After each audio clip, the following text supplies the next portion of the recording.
Hey guys, Lee with LG Speed and Custom here, and in this video we're going to try to get this 59 Meteor running, roadworthy, and make a cool cruiser for under $1,500.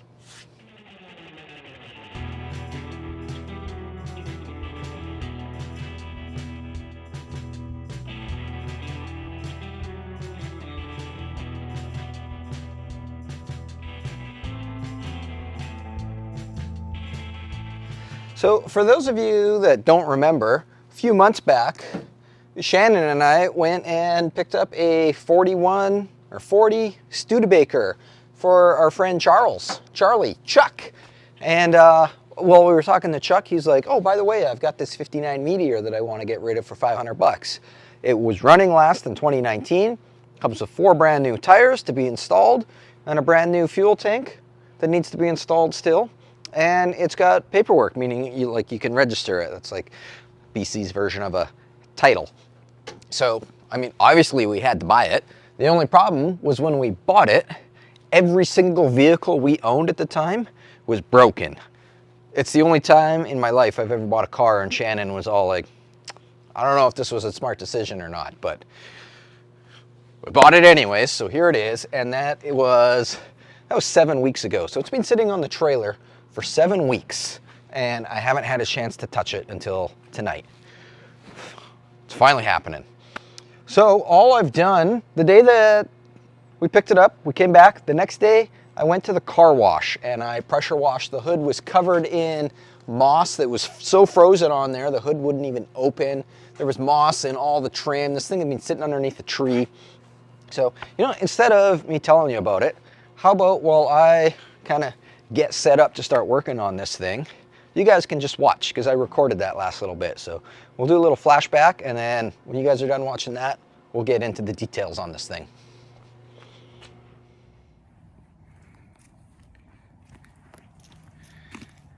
Well, that doesn't look so bad, does it?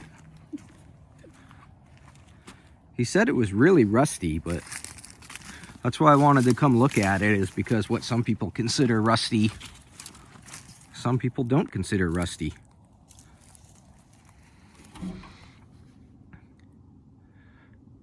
Yeah, I mean, there's still carpet in it.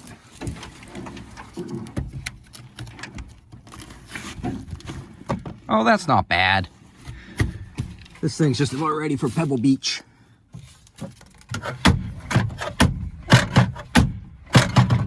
It's fine.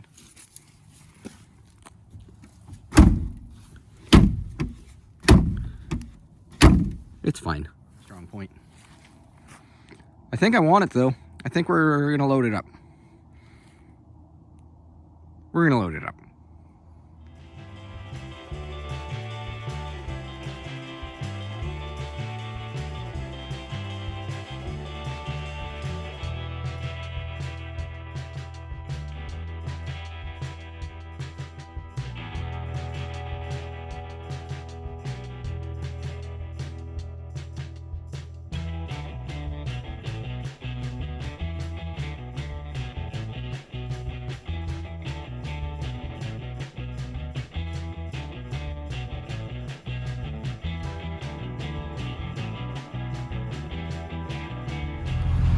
My favorite part about this car wash is with this big row of cedar trees right next to it.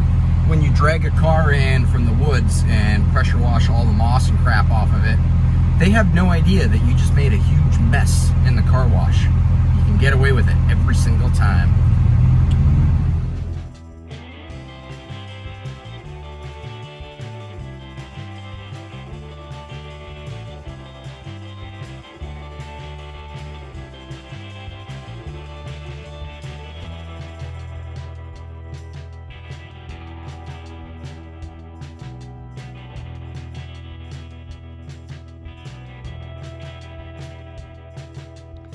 So yeah, here we are, back from the car wash now, 7 weeks later, and we're going to try to get this thing running.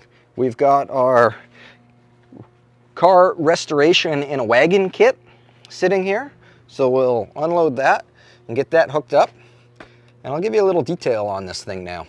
So under the hood here, we've got a Ford 223 inline 6 that has Actually, the coolant is still, it's a little bit low, but you can see it in there, so that's a good sign.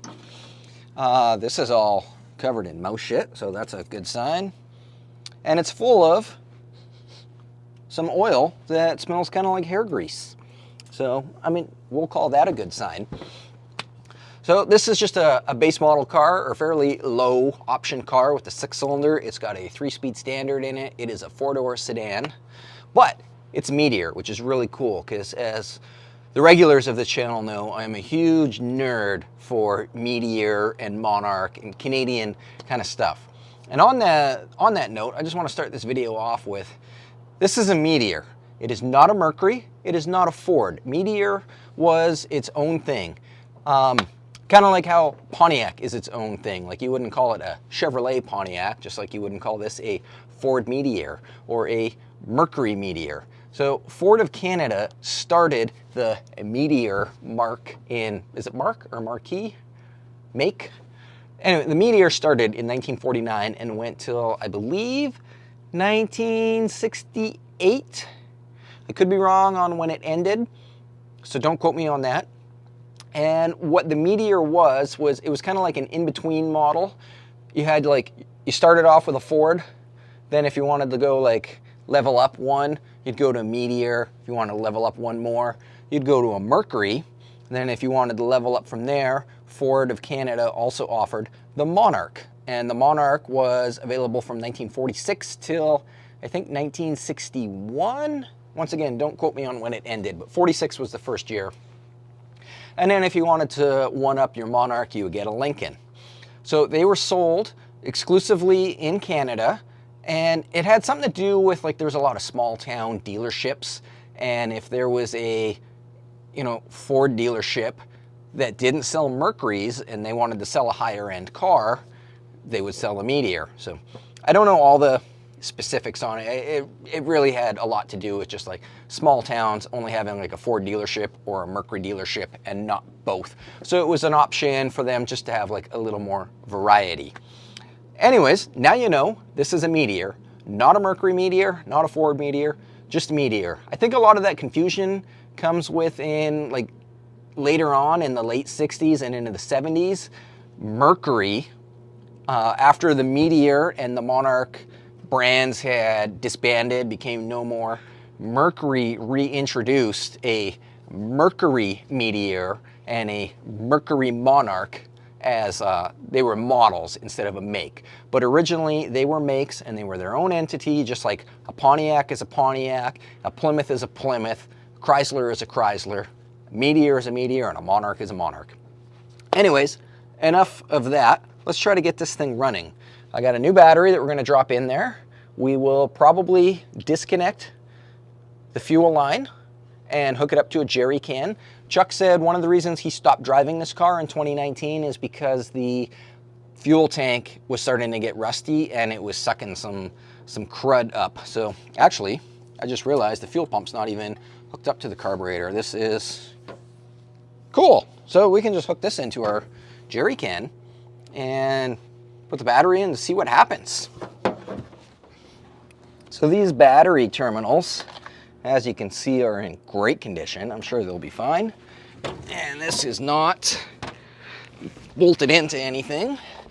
So we'll take that one out. And we got a brand new battery here, thanks to my pal, Chris, at the old Bumper to Bumper. You know, it'd be cool if Bumper to Bumper would sponsor me. I mean, spend a lot of money there. I'm there all the time. Maybe, Chris, if you're watching this, maybe put in a word to your boss. Okay, battery's in. Hook this guy up. All right, no sparks, so that's a good sign. Let's go inside and see if it spins over. Okay, I got the key here. I think it's in neutral. Yep. Okay, that's a good sign. Let's give it some gas.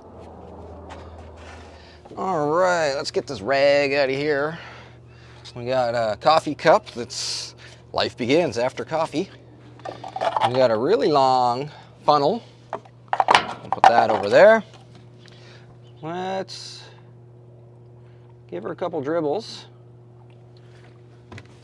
See what happens here.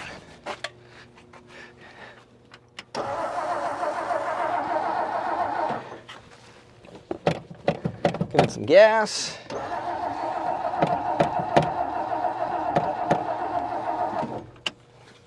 Nope, she's not going yet. We also have not tested for spark yet. I just, kind of assumed it would just fire.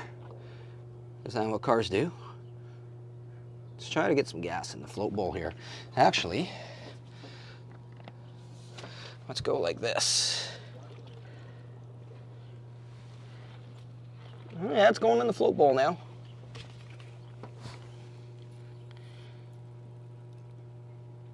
This car is really cool. It's got a clear float bowl so you can see it. You can see the gas in there now. So let's see if it fires now. We'll give her one more little squeeze. Okay, that's probably pretty good. Give it a little bit of that. See what happens. Where can we tuck this? Right there. That's a great spot.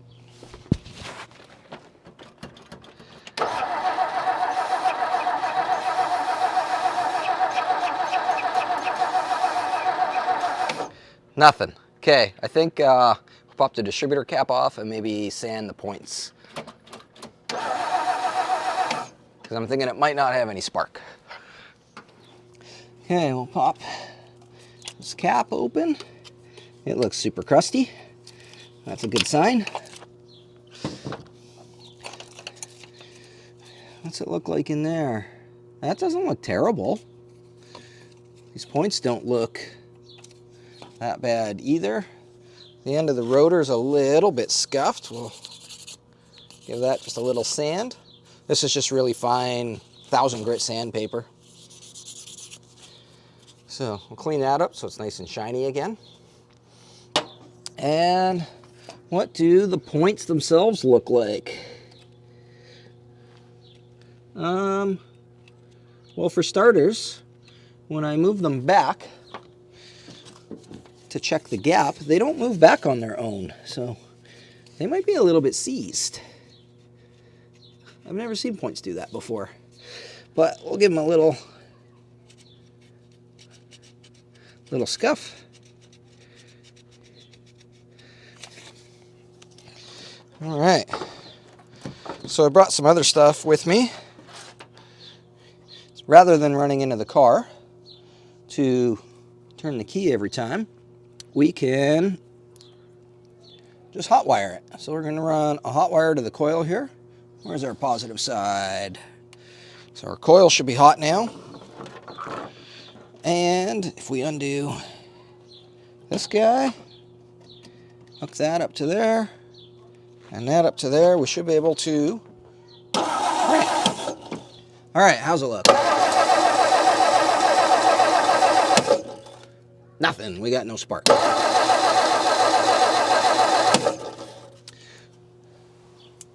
So, do we have no spark because this is all corroded, or because our point gap sucks?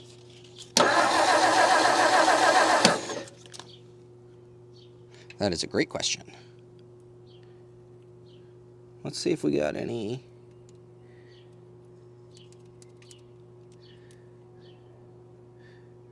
I don't know if we're getting power through here because this is just a big crusty mess. So I might clean these up, take these off, sand them, put them back together.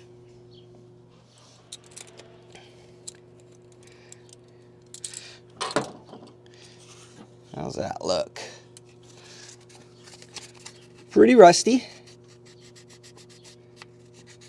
We'll just knock the crust off it. Oh, I leaned on my thing. And then same thing, we'll clean this up. And we'll do that on this side as well. Okay, those are all cleaned up. Let's hook our power wire back up. and see what happens down there. Nothing, still no spark. I think I might check the points gap, like I'll actually set it properly. And I might go look in the shop. I might have a new set of points for this, because I'm wondering if these points are just too far gone. So I was in here loosening this off, and I realized I still had the power hooked up, and it sparked. So I do have good, like it's working. I think my gap is just too far gone. So I'm going to set the points gap. I've got a business card here, because when my good friend Doug taught me how to set points when I was a kid, he said, set them to the thickness of a business card. And that's what I've always done, and it's always worked. So we'll tighten these guys up. I've got the absolute worst screwdriver, but I think it worked. Okay, let's put some power back on here. Hit our button. Well, now they're not moving. I crank it over and the points aren't opening and closing. What's up with that?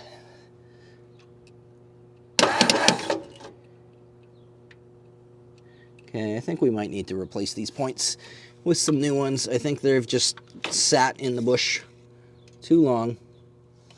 So I've got these points out, and check that out. I mean, that does not line up very good. But this is the crazy part. When you open them, they don't close. I've never seen points do that before. So I don't know if I can reuse these, if I just spray some stuff in here. Maybe we'll consider that as a plan B if I can't find another set of points in my random collection of points. I'm hoping I'll have a set, because I had a old Ford pickup with a 223 inline 6 for years. So there's a 35% chance that I might have a set. So here's a pro tip. Before I go and check out all my boxes of points and open them all up and compare, I've just went on Rock Auto here, and that way I can get the part number. So I can just read the part number on the box rather than having to actually opening them up and then physically comparing them. This is also a great thing to do if you are dealing with a parts store that maybe doesn't, understand or appreciate old cars. And, everybody's heard the horror stories of when you go to the auto parts store and you get some kid behind the counter that doesn't know what he's doing. Rather than experiencing that frustrating moment, do everybody a favor, go on Rock Auto. Get your part numbers. Then when you call the parts store, instead of asking for a set of points for a 1959 Rolls Canardly, you can just be like, hey, do you have part number blah, blah, blah, blah, blah. And that way you're speaking their language, and no matter how dumb the kid behind the computer is, he can punch that part number in and find out if they have that part or not. So, pro tip. So we're looking for an FD 8081, which I just happen to have, and it's marked 8BA, which means it's out of an 8BA flathead. So Ford flathead, 8BA, and a Ford 223 inline 6 share the same points. So let's go throw these in. So before I walked all the way out there, I did compare them, and they are, in fact, the same, other than this set goes back and lines up. They are used, but they're probably still good, because if they weren't good, I would not keep them. That's something that my dad did. Okay, new points are in. Hook power up. Oh yeah, we got spark. Okay, let's, where's our, well, get out of here, B. Let's put our rotor back on. Put our lid back on. Wait, is our rotor gonna clear that wire? Oh yeah. Put the cap back on. Maybe. I don't know why they always got to put the spring behind the vacuum advance where you can't get it. Okay, let's see what happens now. Power. Yeah! Cool, man, it's running! Was running.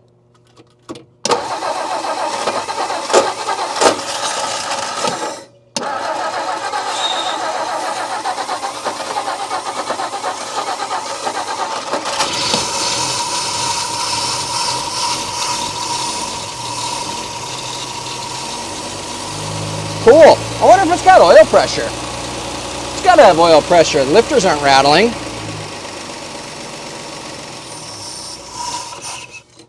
Well, that's exciting. Okay, let's maybe go try it with the key. Nothing. What? Oh, you know why? I forgot the solenoid back up.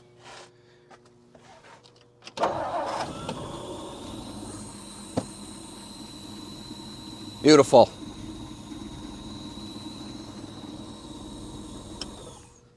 Well, oh, look at that. It's got a little Christmas tree, black ice. Doesn't smell like anything. The oil pressure, the light doesn't work, so who knows if it's got oil pressure. You know, it's kind of one of life's mysteries. I'm not too concerned because, I mean, it either does or it doesn't. There's nothing I can do about that. I think we're going to take a break because I'm starving, and Shannon just let me know that dinner is almost ready. So we'll take a break from this, and next step when we come back is make it move. For some reason, the clutch linkage is disconnected, and I don't know why. Hopefully, it's just a random weird thing. We'll find out.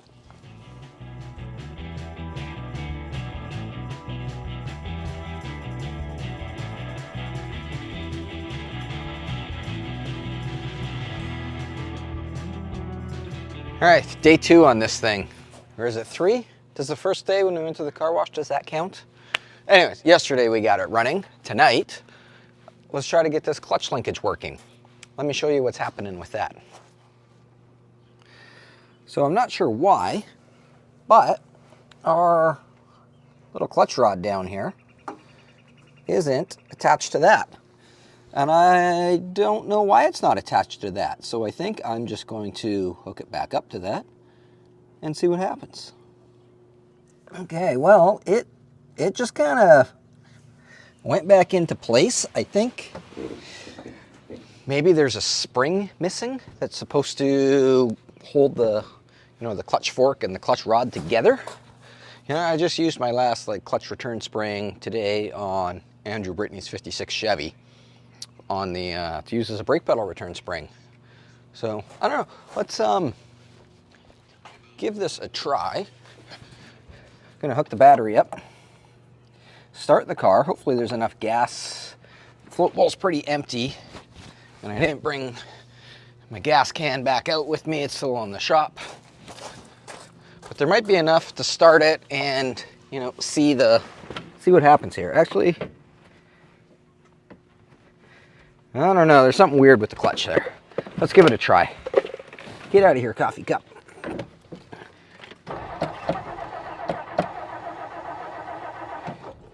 Is it gonna start? I might have to go get the gas can.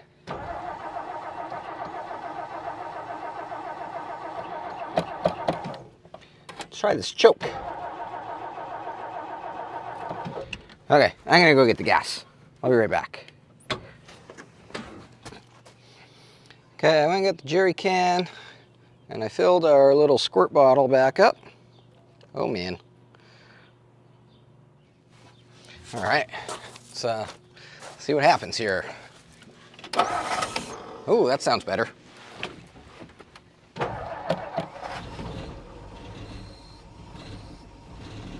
Cool. Okay, clutch in, reverse, clutch out. Yeah, that wanted to move. Forward. Cool. So the clutch pedal is still, oh, I think it's a little cold. The clutch pedal doesn't want to pop back all the way. So I think we might have to do a little bit of fiddling into that. But first, let's see if this thing will run off the fuel pump. So as we discovered yesterday, the fuel pump is not hooked up to the carburetor anymore. The carburetor has just got this rubber hose to it. So I think what we're gonna do is replace all the rubber in here because it is very hard and crunchy and not happy anymore. We got a steel line coming down to a fuel filter here. So I grabbed another fuel filter, we'll put a new fuel filter on, and then off of the suction side of the fuel pump, we'll just take some hose. That might even be enough hose if we have enough left over from here. and run it into a jerry can.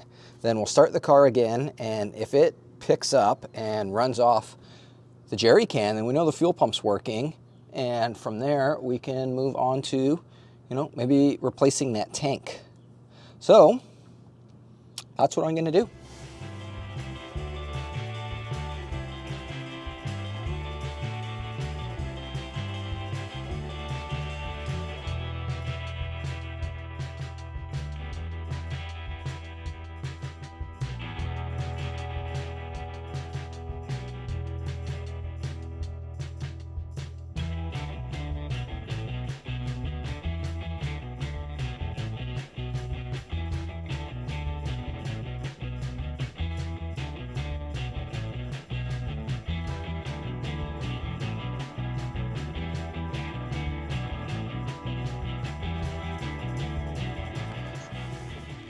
Okay, we've got our jerry can plumbed to the fuel filter, going to the fuel pump, going up to the carburetor. Let's see what happens. I think if this fuel pump does not work, I had in my swap meet bin that I've had it for 10 years and I can't throw it out because it's brand new, but I've never had a use for it. Brand new fuel pump for a 223. Do I still have it or not? That's the question. Do we even need it? Let's find out. Let's fire this thing up and see if it runs on its own. Look at that. I did not even touch the throttle. It just fired right up. How's things looking over here? You know, I don't think this fuel pump works. Our fuel filter is bone dry.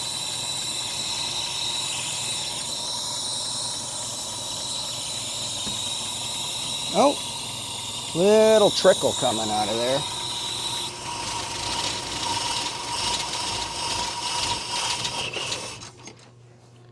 Nope. Okay. Let's go see if I still have that fuel pump. Hopefully I have the fuel pump and we don't have to buy a new one. Because like I said, I've had that fuel pump for like 10 years, brand new, still in the box. Let's go find it. Okay, here it is. Ford 223 fuel pump, $5. Still nobody bought it. Let's take this over to the car and hopefully it actually is a 223 fuel pump and not just labeled that. So yeah, this is at least 10 years old because that's my dad's writing. And my dad had a 63 F100 with a 223 in 2012. So I think I mentioned in one of the videos on Shannon's Comet how my dad and I used to do same kind of stuff as Vice Grip Garage. We would buy cars, usually out of California because there were rust-free cars there. Buy them sight unseen, sometimes they would just be there.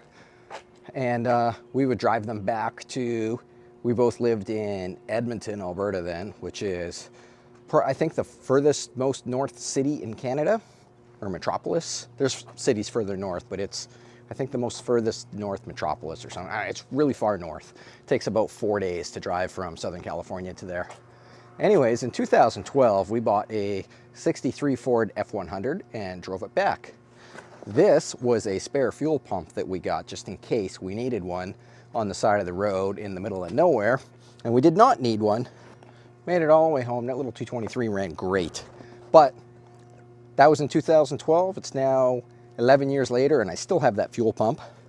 My dad's not even around anymore, but I still got the fuel pump. So thanks, Dad. I'm gonna put this in. Hopefully it's the right one. Okay. Man, it just reeks like old, stale gas. So, eyeball impressions, it looks right. So I think I'm gonna pull that fuel pump off and then we'll compare. As long as these, like this little arm is the same, that's all that matters. Listen to that. Cool. Okay, enough screwing around. Get back to work.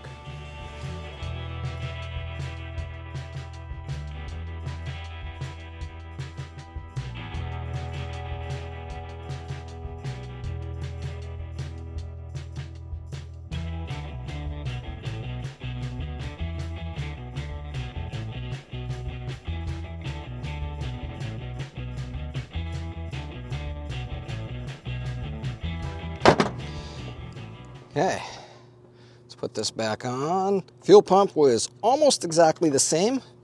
The old fuel pump had a float bowl, or a little sediment bowl, which explains why it all of a sudden smelled so bad, like gas. And the other thing I changed is I did not put this hose back on.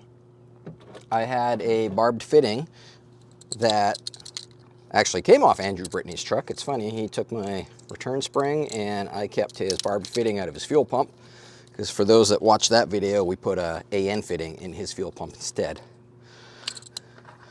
So we just have a barbed fitting now, and oh man, is that one different? Well, that's annoying. I got 2 hose clamps that are a different size. Okay, that we don't need. Gasket was still in there, by the way, so that's cool. What size is this? I bet you it's metric. No, 9/32. All right. So far I've been doing this whole rebuild on the trailer, as you guys obviously have seen, and I've been using almost everything out of my spare tool kit that I carry in the 47 Ford in the trunk. All right, let's slide that guy on like that. Put our hose clamp on. Okay, now if we stuff this end in here, let's start the car and see what happens.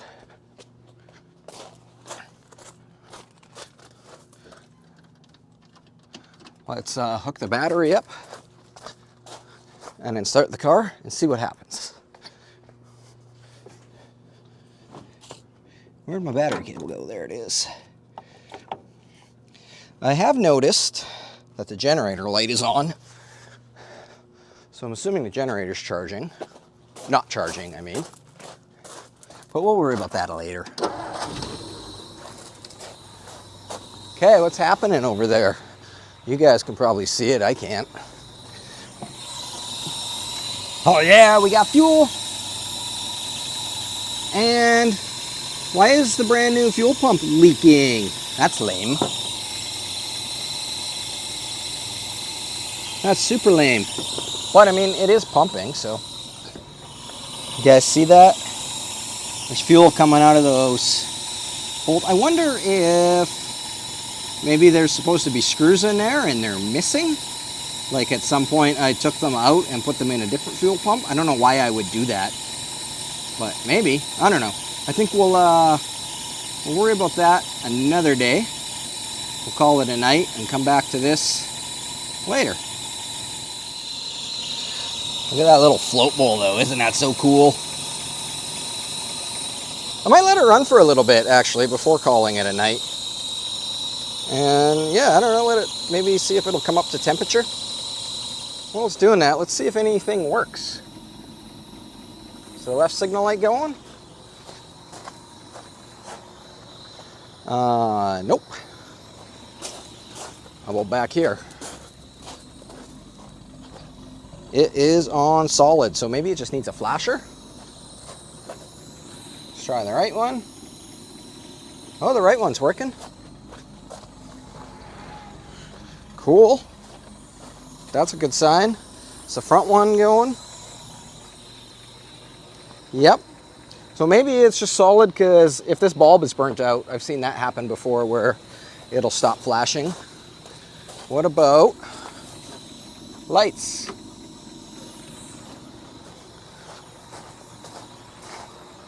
Nope. I don't know, what do you need headlights for? Driving at night, that's what you need headlights for. We got one tail light. That could be a bulb. Oh man, it just died. What's that all about?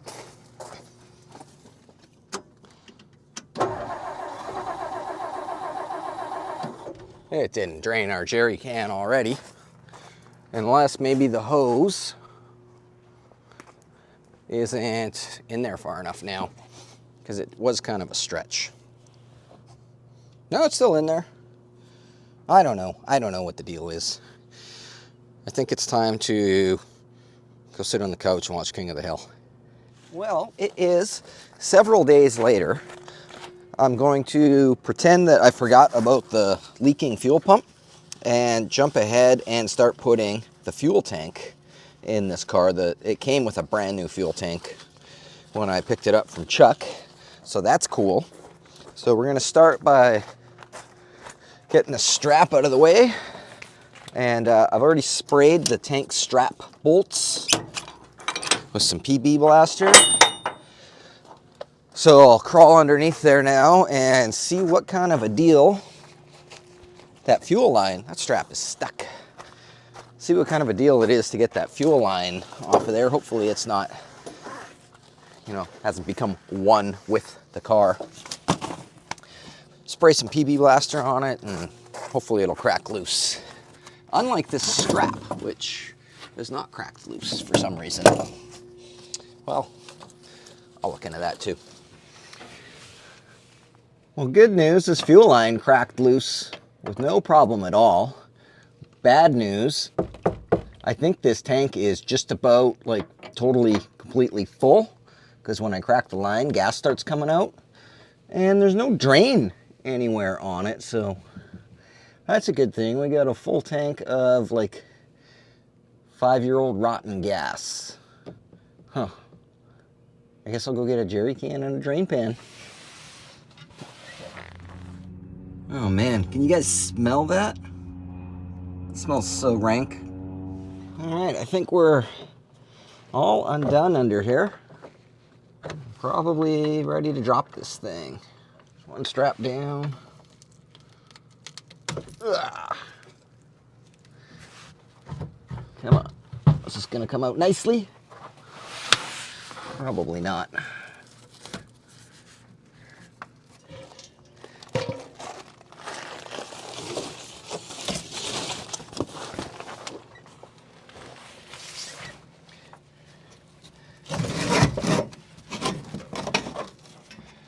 Oh, we got our drain hose here.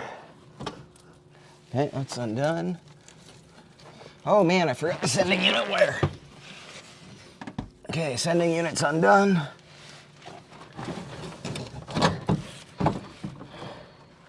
There we go.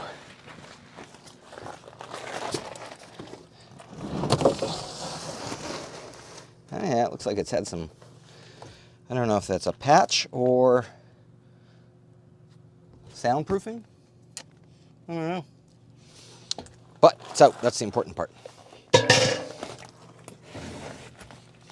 Get the rest of this gas out of here.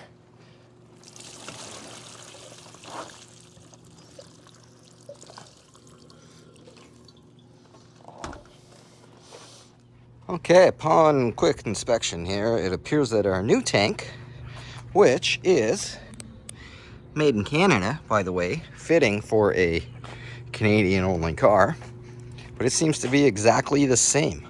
Only this one, when I tip it side to side, goes as all the sediment and rust and slush and stuff slides back and forth, whereas this one does not do that. It did not come with a sending unit, which I cannot complain about because I bought this whole car for the price of that tank. Basically, I bought a tank and it came with the car. So we'll pull this sending unit out. I don't know if it works or not. We can test it with the ohm meter. And whether it works or not, it's going to go back in because, I mean, at least it'll plug the hole, even if it doesn't work. And we can worry about that another day. We'll make sure this thing actually, works and runs and drives before we get to picky making all the little details work. Okay.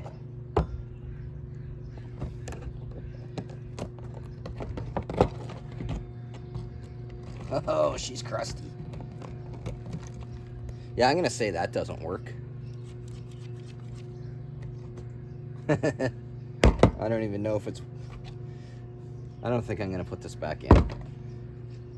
I might see if I can find a sending unit, because this is just gonna kind of defeat the purpose of putting a tank in, because this is just gonna fill all the crust back up. Okay, let's go see if we can get right moment. I did consider maybe like cleaning this tank out and resealing it, but I just pushed my finger through it. I think it's rotten. Well, it's a week later, and I still don't have a sending unit for the Meteor. Kind of forgot all about it. I called Chris last Friday and gave him the part number that I needed, and he was busy at the moment, and he said, leave it with me, I'm gonna call you back with it, and I think he forgot about it, and at the same time, I forgot about it, and now it's a week later, and I'm ready to work on the Meteor again, and I still don't have a sending unit because we both forgot about it. So, here's what we're gonna do instead. I have just loaded up the little wagon we got the floor jack, we got some jack stands, I got the impact, I got this pry bar to get the hubcaps off. We're gonna go back out to the car now. It's kind of a pain working on it because it is way on the other side of the parking lot. Like way, if we go out the door, it is behind that sea can on my trailer. So I don't know why I don't just move the car closer to the shop. Probably because I only work on it like one day a week, so over there it's out of the way. So we're gonna go over there, we're gonna lift it up in the air, and we're gonna pull all the wheels off of it so that we can check to see what it needs for brakes. And my plan is, we'll figure out if it needs brake hoses, wheel cylinders, shoes, stuff like that. And then we'll go down to bumper and see Chris and get an order going for all the brake stuff as well as that sending unit. That'll probably take, a few hours today, which leaves the whole rest of the day. And I'm gonna work on another video for that because the 32 firewall is ready to paint. And this morning I got some paint for it. So we're working on 2 videos today. I don't know if you guys have noticed, but I've got like 4 different videos going all the time. Right now we're doing the Meteor. We're doing paint on the firewall. We're doing a T5 on this. And we just finished yesterday the air conditioning on this. This is why the sending unit got forgotten about, because I work on like 5 things at once. All right, let's do this.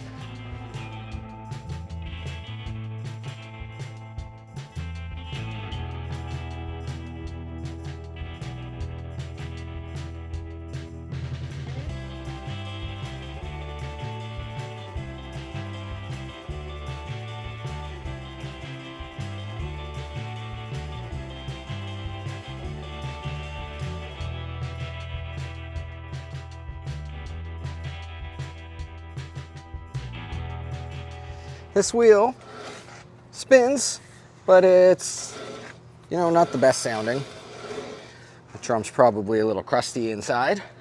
And this wheel over here, if you guys will remember from the video when Shannon and I bought this and loaded it up, this wheel is seized. So we'll pop some hubcaps off, pull some wheels off, and investigate. Ooh-wee, it is hot out today. One hubcap off. That hubcap's already off. Pretty sure the hubcap on the other side's off. Let's bust some lug nuts loose. Man, what a great little tool. Badge, this thing's the best. Use it every day. Oh yeah, bunch of spiders living in there. Okay, the cool thing is these drums are not part of the hub, so they should come off. Probably gonna need a hammer. Let's do the other side first, it's easier. So this wheel has one of the new tires mounted because, like I said earlier, I think I mentioned earlier when I bought this car, it came with 4 brand new tires. And he said one of them was already mounted and the other 3 I had to go pick up from Chuck's apartment along with the gas tank. So this is the new one. Slide our ramps back. Oh yeah, lots of spiders in there too. Where did spiders live before the invention of wheels and brake drums? Okay, is this gonna come off? Nope. Okay, let's go get a hammer.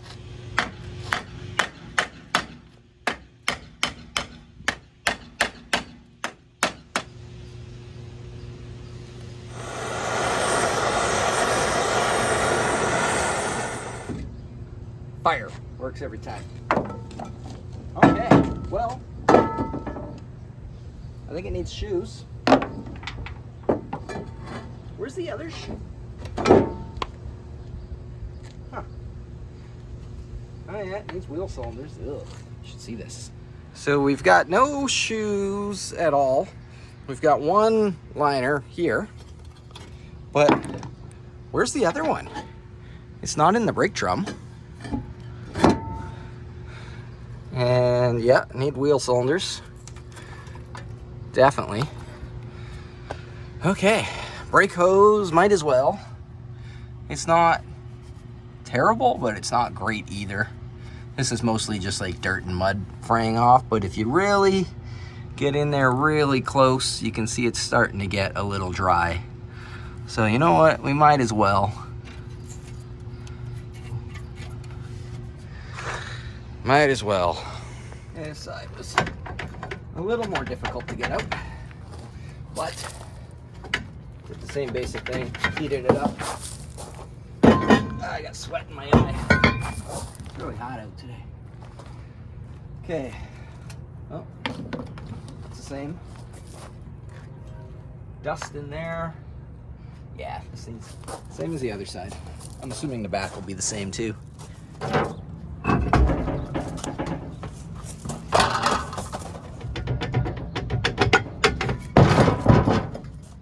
Hey, the back actually doesn't look bad.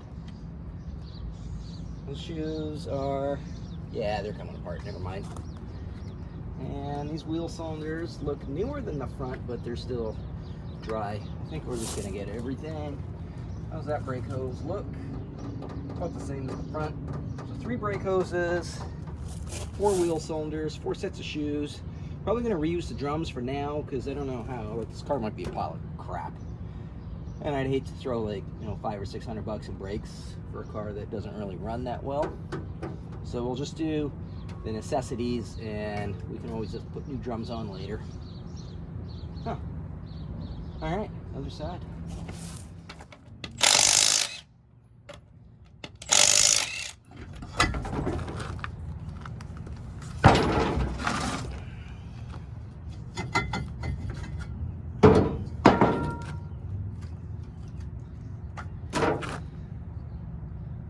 Now you're going to be surprised about this, but it needs the same thing as the other ones. Bet you never saw that coming. We're going to go get brake parts now. I just went on Rock Auto and got all my part numbers here for the sending unit, front left wheel cylinder, front right wheel cylinder, etc., etc., etc. This is all for a 59 Ford, except for our master cylinder part number, MC36222. That is a 1967 Mustang dual reservoir drum brake master cylinder, and that is a direct bolt-on for 50s and 60s Fords to give you a dual reservoir system. Another thing I did is I just came back out to the car and measured the drums. We've got 11-inch drums, and our front shoes are 2 1/4, and our rear shoes are 1 3/4. And what I mean by that is our drum is 11 inches and our shoe is 2 1/4, and that makes it really easy for parts guys to find what you need. Let's go get some parts.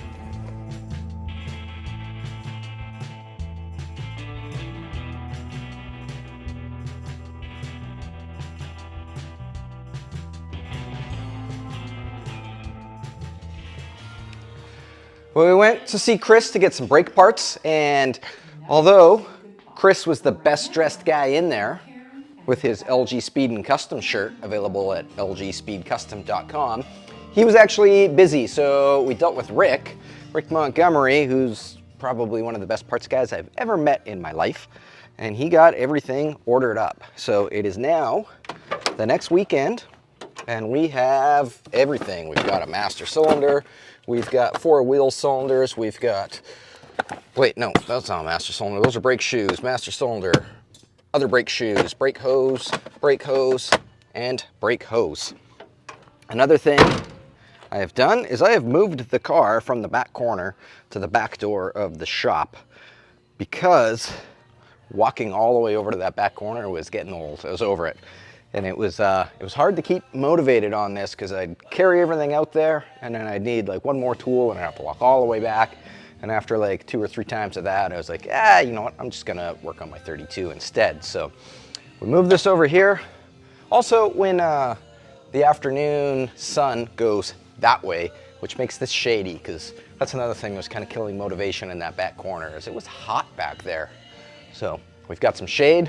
We are right next to the toolbox. We are right next to all the brake stuff. So let's do it. No excuses now.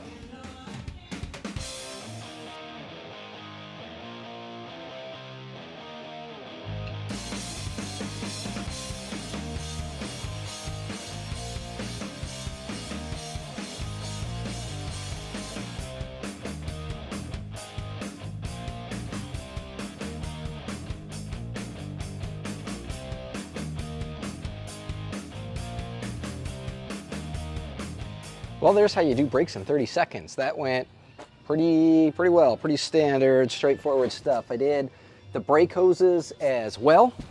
So now we can move on to the master cylinder. I've gone ahead and unbolted the original master cylinder. It uses 4 bolts to hold it. Oh, we're dripping. Ew, gross.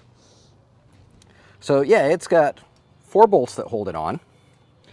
Now the Mustang one, this is a 67 Mustang manual 4-wheel drum brake master cylinder. The difference between the drum brake and the disc brake is the reservoir size.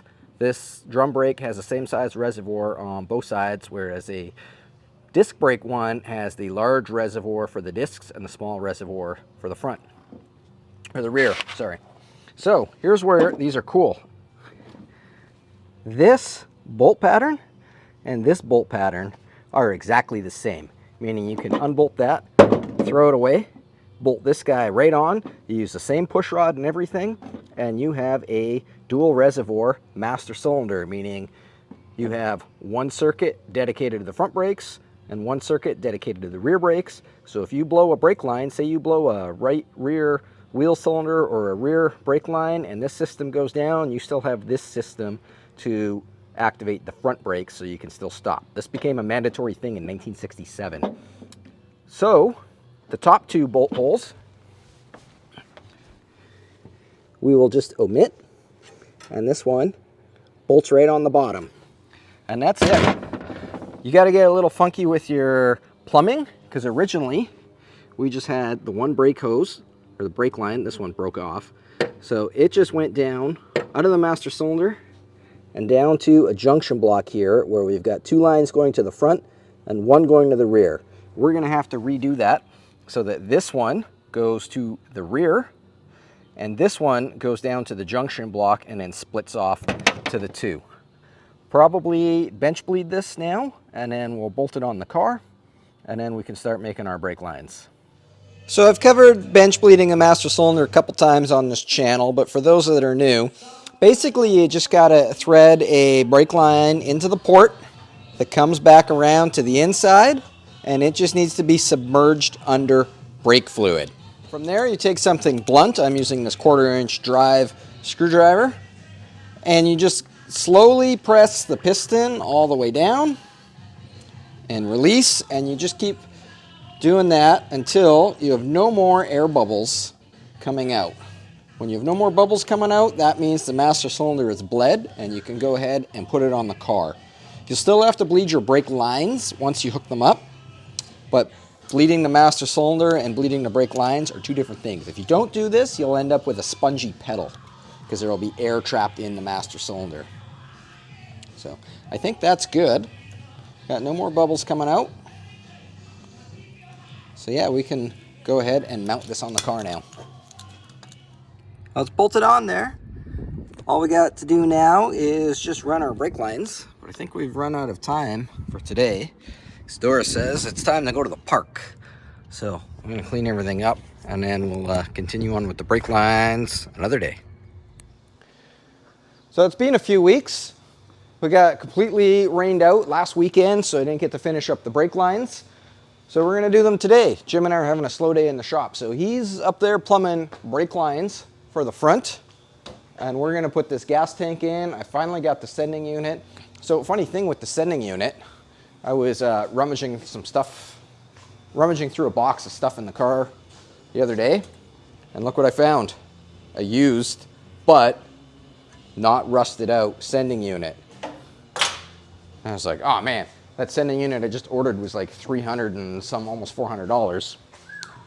So I felt a little not cool about that, but then I checked this one with the ohm meter and it doesn't work anyways, so I would have had to order a new one. So I don't feel bad about that now.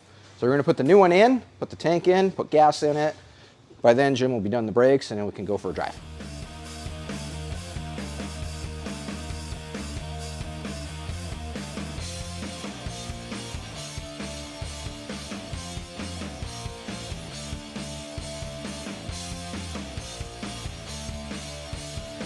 I just dumped 50 bucks worth of gas in our new tank. Let's give this a little prime and see what happens.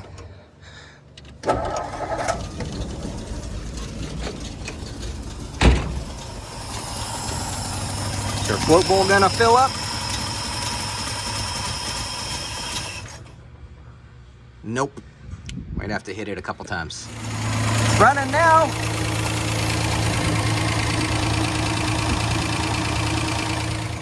We got gas, brakes are bled. Jim just tried the clutch and the wheels go forward and backwards. So we're gonna bolt the wheels on and maybe go for a drive. Oh, one thing I forgot to show, just after, oh, where'd they go? Jim, did you steal them? What is it? There they are. I was on Marketplace the other day and I found the correct Meteor hubcaps from someone who was selling them. They didn't know what they were off of, which means I didn't have to pay stupid money for them. I got them for 50 bucks. So I'm pretty stoked about that.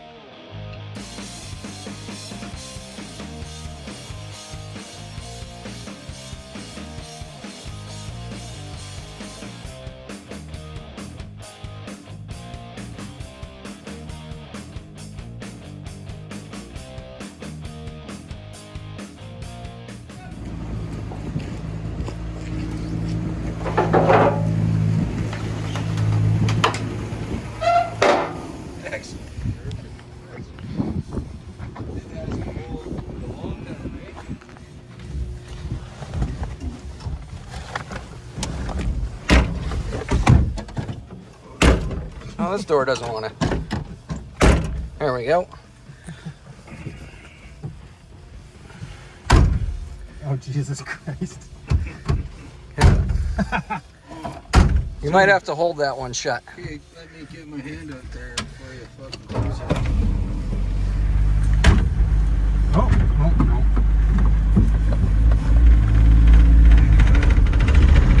Here we go. Oh man, this drives like a brand new car.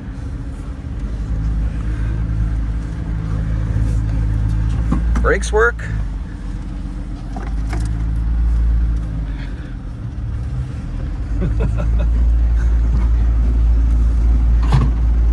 It stopped.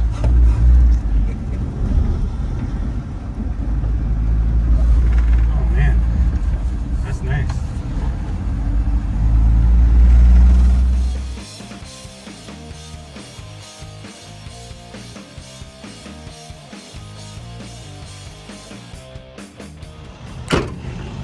Oh, we successfully made it around the block.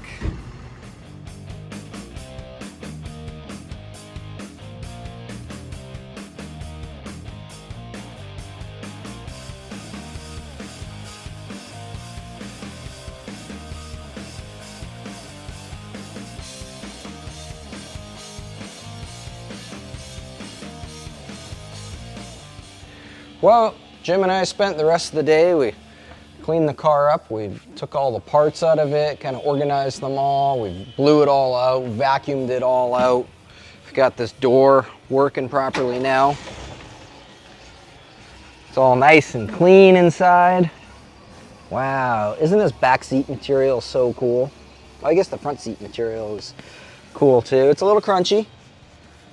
I'm not taking this off because I think it's even worse underneath. Oh, we got the glove box to stay shut. Door's good now. All the stuff, it just needed a little bit of just lubrication. It's just seized from sitting for so long. So we got the, Jim got the air cleaner on here. So everything under there is good to go, I think. This door panel is still missing. Don't know what happened to it. When I got the car from Chuck, he said he had it, but I don't know, it wasn't in any of his stuff. So, but we got this piece on, got our cranks on there now. Just cut the visor, the headliner danglies out. Do have nice visors in the parts boxes over there. Just I gotta find some screws. They're all the way in there, and feeling kind of lazy right now, so we'll do that another day. But also, with it all vacuumed out, these floors, you know, they're not as bad as they originally looked. I mean, they still need some repair, but that's fine. So I think, oh yeah, Meteor hubcaps are on, except for this rim, because this rim is a different rim and the hubcap doesn't fit. So that was a little bit of a bummer, but yeah, they look really nice on there. So I think we're gonna take Doris down to the dog park with it.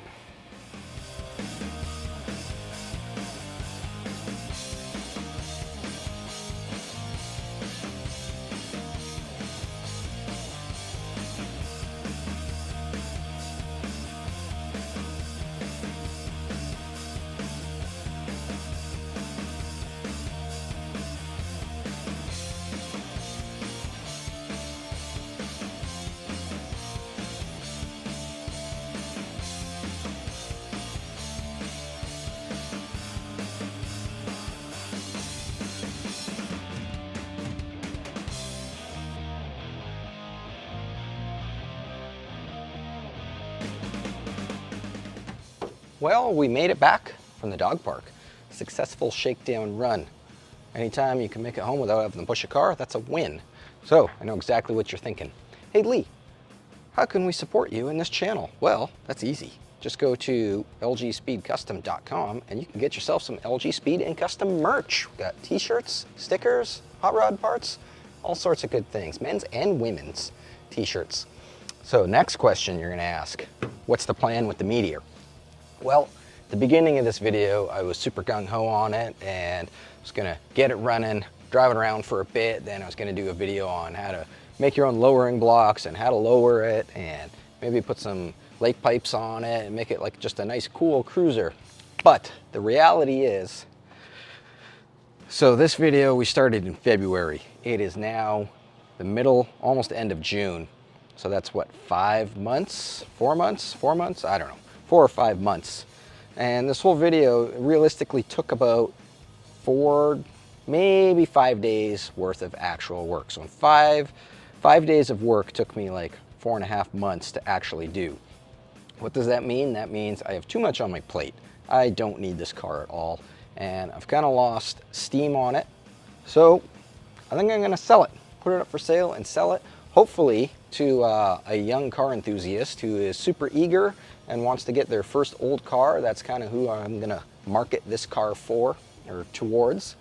And yeah, I'd rather put the time and effort that it's gonna take to get this car where I want it. I would rather put that time and effort into my 32, Shannon's Comet, the 47, you know, go from 6 project cars down to 4 project cars. So that's the plan on this, but regardless, we saved another car. This thing was destined for the crusher before we got it, and now it's on the road. So I'll probably continue to drive Doris to the dog park with it until somebody buys it. But in the meantime, I think as soon as I'm finished this little shot here, I'm going to post this car up on Marketplace for sale. So thanks everybody for watching, and we'll see you guys on the next video.